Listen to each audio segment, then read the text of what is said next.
Yo, what is going on, ladies and gentlemen? It is your boy Chad bringing y'all another video, man. And in this video, we got to talk about everybody's boy, good old Joey Biden, man.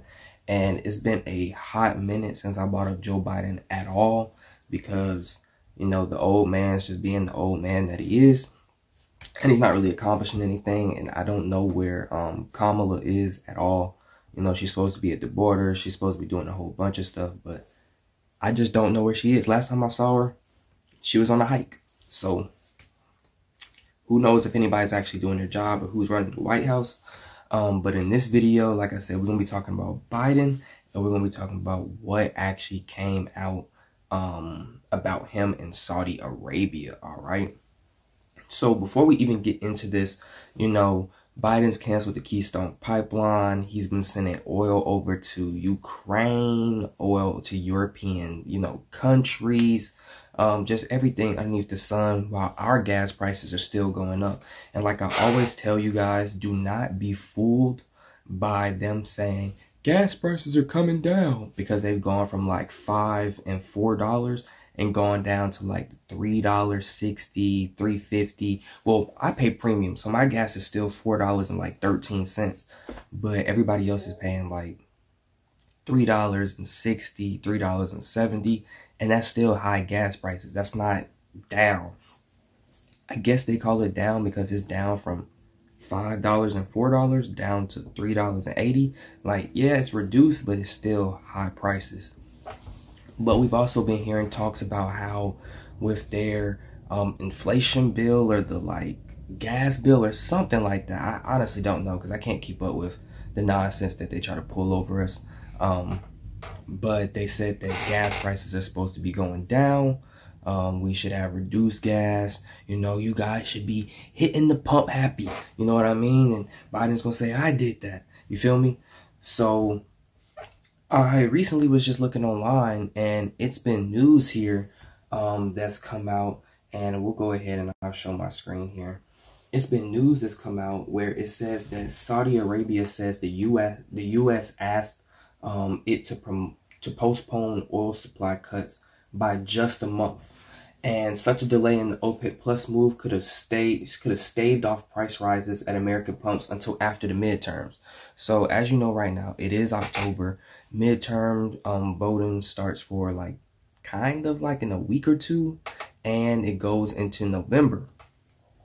Now they're saying that Biden, or Saudi Arabia is saying that Biden came over there. You know, I've done plenty of videos about how Biden's called Saudi Arabia pariahs, then turns around and begs them for oil. And before Biden, Trump was cool with the Saudis. We had gas for such dirt cheap that Trump was like, hey bro, y'all got to stop pumping out oil, because if not, I'm going to have to put like a tariff or a quota on you guys, because you're going to end up making the price so cheap, it's going to cut out our own, what is the word for it? Our own competition here in the States. So they're like, all right, bro, we're just going to keep it regular price, like $2, you know, high twos, low twos, whatever.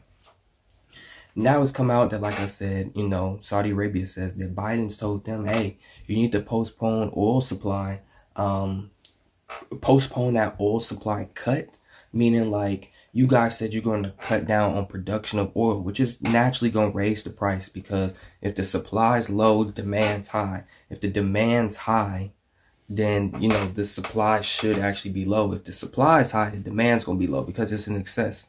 That's just simple economics for y'all. But they were saying you need to postpone that oil supply cut by a month. Now, if we're in October and they postpone the cut by a month, then that lasts to November, which are midterms. So they were saying, yeah, you need to postpone this oil supply cut until after midterms to, of course, make Democrats look good. Because as we all know, Democrats have done nothing for anybody. If anything, crime's gone up. More of these weird ideologies, gender confusion's gone up, CRT in the classrooms, high gas, high inflation, high everything. But, you know, you let Democrats tell it and they're doing such a good job, and it's all Republicans' fault or it's Trump's fault. But, hey, it is what it is. So, Saudi Arabia has suggested the U.S. asked it to wait a month before it cut oil production, defending a move the White House has heavily criticized as helping Russia's war in Ukraine. And it's so funny because OPEC Plus, right, is Saudi Arabia and Russia. Like, they're together. This has nothing to do, I mean, it may have a little bit to do with the war in Russia, but when you really truly think about it, like, we had good ties with Saudi Arabia. The only thing that's messed it up, or the only common denominator I see, has been Biden. He's called them a pariah. Then he begs for their help. Then he wants them to do stuff to make him look good, but he's constantly dissing on them. Like, you got to think about it from these other country perspectives. That's not good foreign policy, bro. Such a delay in the OPEC Plus supply reduction could have staved off price rises at American pumps until after midterm elections. Although the Saudi Foreign Affairs Ministry did not specifically mention the midterms in its lengthy and abrupt statement late Wednesday, they don't have to admit it. A month, okay, if you take a month from now, it is October 15th. A month from now is like November 15th. That's literally midterms. Like, everybody sees that. You don't got to say it. Rising fuel costs are a key driver of inflation, which hit 8.2% in September and shows no sign of slowing down to remain top of mind for many Americans as Democrats hope to hold on to their slim majority in Congress. I'm not going to cap to y'all. Democrats are going to probably lose everything, you know, because they can't. Like, too much is given, much is required, and they can't handle what much is given to them. And also, I think there's a verse in the Bible that says, like, you know, those who have more will get more, and those who have less will get less. So, yeah. I forgot the actual verse, so sorry for butchering that. The White House pushed back against suggestion that is made a politically motivated request. National Security Council spokesperson Adrienne Watson said in a statement early Friday that it was categorically false to connect this to U.S. elections. Okay. It's always been about the impact on the global economy and impact on families at home and around the world, especially as Putin wages his war against Ukraine, she added, referring to Russian President Vladimir Putin. It's the latest exchange to punctuate a delicate relationship between Washington and Riyadh. President Joe Biden initially called the kingdom a pariah. See, I told you, I didn't even have to read that yet. I knew this already because I've done a video on this. A pariah before he traveled to the kingdom this summer to fist bump Crown Prince Mohammed bin Salman in a much criticized overture to increase global oil production. Now, let's just take a step back here. It says here that they made a statement. National Security Council spokesperson Adrienne Watson said in a statement early Friday it was categorically false to connect this to U.S. elections. And it's always been about the impact on the global economy and impact on families at home and around the world. Okay. Probably need to put on chapstick at this. My lips are getting dry. But let's just break this down, right? If it's categorically false to connect this to U.S. elections, then let me ask you guys one serious question here, right? What would stopping the oil supply cuts for 1 month do? And it happens coincidentally to be around midterm times. What would that do for the American people in the long run? So it's October 15th. Let's say they said, you know what, we're not going to cut the oil supply production right now. We're going to wait until November 15th to do it. And then we're going to cut the oil supply production so prices start going back up. So we're just going to let them lower for this 1 month. What is that going to do long term? If, hear me out now, if it has nothing to do with the U.S. elections.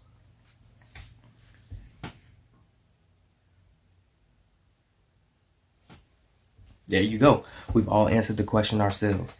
So you're telling me that this has nothing to do with the U.S. elections, but you're only asking them not to cut the production for 1 month, and that month happens to be during our midterm election times. No, you cannot, like, at this point, y'all, they keep lying to people, and it's like the lies just keep getting unraveled. Every day it's like more and more lies are just being unraveled. But then let's see what Biden does now. So, you know, we talked about already that, you know, Biden's called them a pariah and everything. And now Biden threatens consequences for Saudi Arabia after the OPEC cut. But they say here on CNBC, his options are limited. So he basically said, hey, we need y'all not to cut the oil production until after midterms or for 1 month. They're like, nah. And also, you weird for that. Like, no, you already called us a pariah and stuff. And now Biden's saying there are consequences because you don't do what I ask you to do.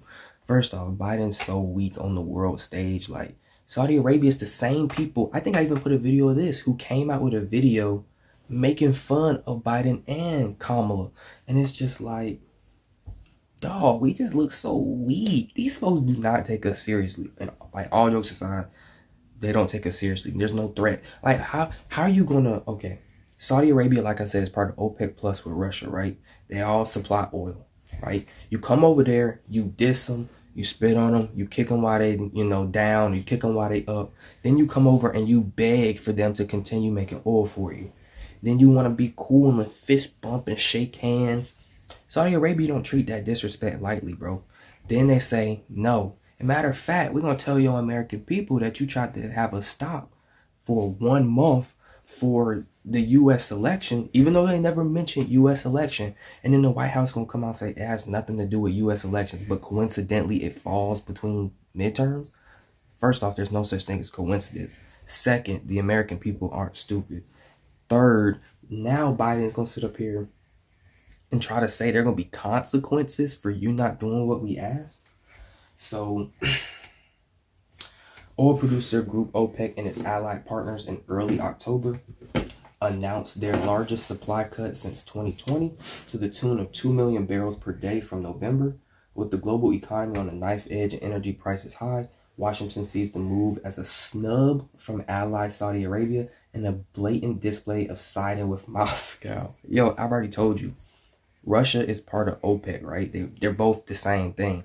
So Saudi Arabia and Russia, they're both producing oil. If you're dissing one of them and then you call Putin a warmonger and he's a killer, he's a serial killer and all that, why would they listen to you, bro? Like, this is common sense. Why would they listen to you? And then on top of that, Biden and them also do say, we need to get away from oil and go to renewable resources and electric cars and electric vehicles. We need to get off the oil. We need to get off the oil. But if Saudi Arabia's main economy is based on oil and you got somebody calling you a pariah, somebody being fake to you, somebody calling your boy who's part of OPEC a warmonger and a killer and all that, and he's such a bad guy. And then on top of that, you're trying to put consequences out. You're trying to do all these things to me, but then you need me, and my economy is based on oil, bro. It doesn't make sense. But we're not gonna read much more of this, but we'll just go ahead and just do this like a little bit here. President Joe Biden is angry at Saudis for its decision to slash oil production along with its OPEC allies against U.S. wishes, and he's made no secret of it. With the global economy on a knife edge and energy prices high, Washington sees the kingdom's move, which it made in coordination with Russia and other oil-producing states, as a snub and a blatant display of siding with Moscow. This is the most important right here, important part, which it made in coordination with Russia and other oil-producing states, because they're all a part of OPEC, bro. The oil producer group in early October announced its largest supply cut since 2020, blah, blah, blah. And for this, Biden said in an interview with CNN on Tuesday that there would be consequences.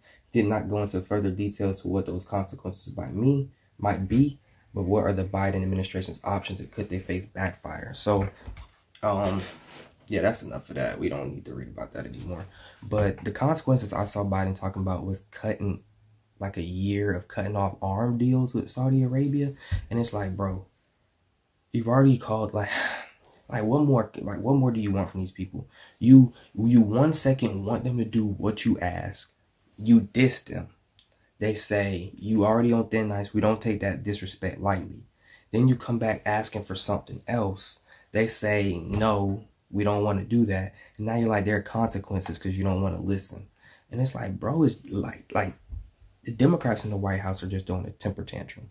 A temper tantrum. I don't know how else to say it. These folks are just throwing temper tantrums. That's all they're doing. It's just temper tantrum after temper tantrum after temper tantrum. And you know who's part of that fight? It's like a custody battle. It's like the mom, the dad. It's like, you know, I don't know. The mom is Biden and the dad is Saudi Arabia. And we're the U.S. citizens are the kids who are having to watch this temper tantrum go back and forth. I'm going to put child support on you because you didn't want to take me out on a date. You just wanted to get your kid. Blah, blah, blah, blah, blah. That might not have been a good analogy, but you get what I'm trying to say. Anyways, man, leave your comments down below on what you guys think. I think that the American people are tired of getting lied to when it comes to these types of things. Also, you know, we have our government trying to, you know, beg for favors but diss people, and they have no pull. We look like fools on the world stage. Gas is going to go up. Inflation, they say, is 8.2%. Inflation is probably 10%, bro. But, hey, man, it is what it is. Anyways, like I said, let me know what you guys think down below. And as always, it's been your boy Chad, and I'm out. Peace.